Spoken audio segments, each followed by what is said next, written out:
Now, more than 1,000 occupants of a residential building in Ketu area of Lagos have been rendered homeless following a partial collapse of the building on Oduntan Street in Agboye Estate on Saturday.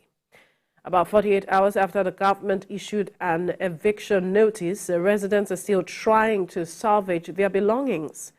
The occupants are asking the Lagos State government to provide makeshift shelters for them. Yeah. Take us there, let's go and stay, at least put our property, let our property be safe there, or even let our life be secure there. When this is happening, we have so many criminals, so many thieves everywhere, stealing, killing people. The man don't say anything. The only thing we hear after looking at the building, the next building, he just come and he told the assistant to tell us that he's giving us 2 hours. 2 hours. How can we use 2 hours to vacate this place? Thousands of people living here. Is it possible? We look at people's property, look at everybody. Nowhere to go, nowhere to stay. Nothing. Nowhere to go. A lot of us have lost a lot of properties. This is unfair. This is unbearable. This is wickedness. Morning, I slept here. If someone would tell me that I'll be homeless today, like it's still like a dream. It's just like a dream. It just happened within a twinkle of an eye.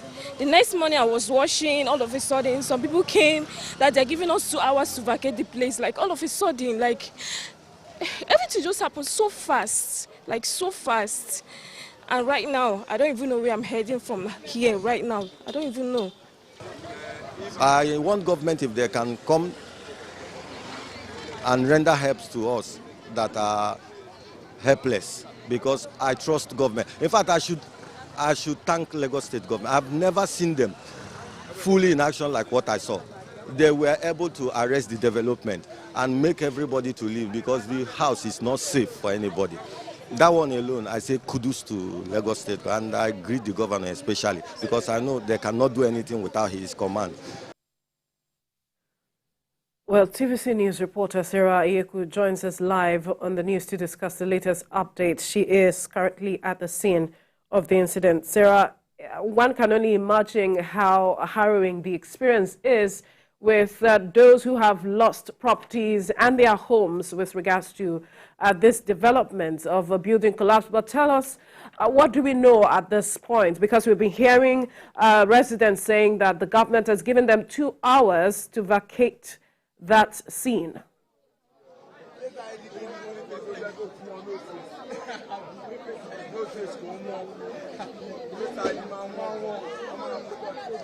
Veronica, so you can imagine, just from what you heard from some of the occupants of this building, they had said that the fact that it gave them just 2 hours to evict the building on Sunday was devastating, because a lot of them, you know, it was a Sunday, most of them were in church, they didn't have time enough to pick up their things. So what you see happening right now is that officials of the Lagos State government are here, some officials of the Lagos State Building Control Agency are also here, as well as the material testing agency are also here. So what you see now is that they're taking a list or some sort of ledger to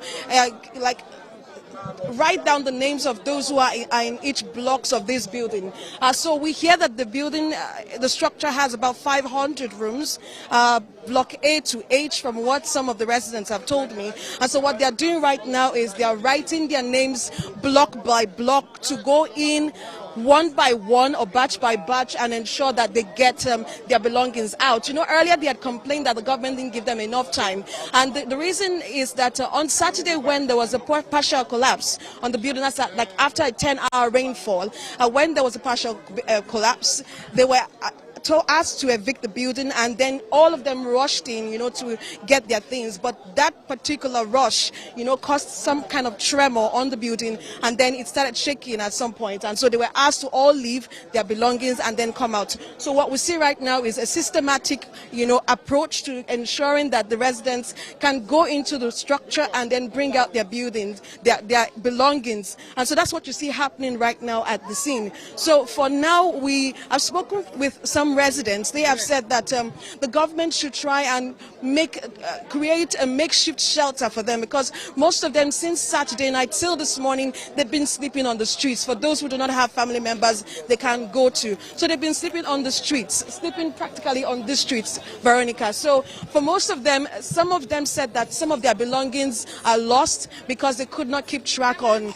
the time was short, and they could not keep track on their belongings because they were just short hands, to actually take out their belongings from the building. So that's what the situation is like right now. But the government has said that they have served the owner of the building a couple of times, even on the building, Veronica. From the structure that you see, you would see that the building is distressed, is defective, and that's why they said they have served the owner a couple of times. But the residents, some of them say they are unaware of that notice, and that's why they kept paying. Some just paid 2 months ago, some paid about a month ago. So that's the situation of things right here, Veronica.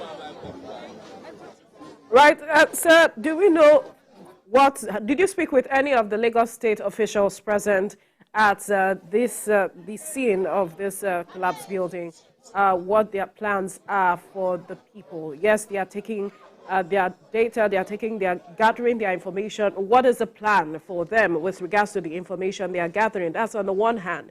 And on the other hand, do the people know the whereabouts of the developer?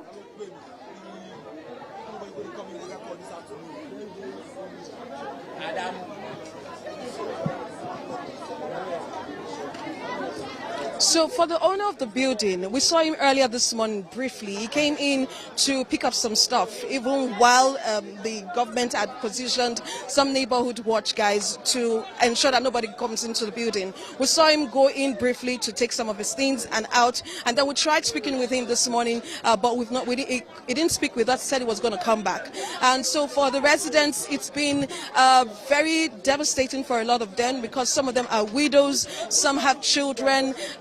Most of the children couldn't go to school this morning, Veronica. So very devastating situations, because some of them are even suggesting that if the government can create a makeshift shelter for them just to keep their things so that they can move on to the next phase of their lives. And so for now, people are still around the building area, seeing what they can salvage, trying to get what they can get from the building.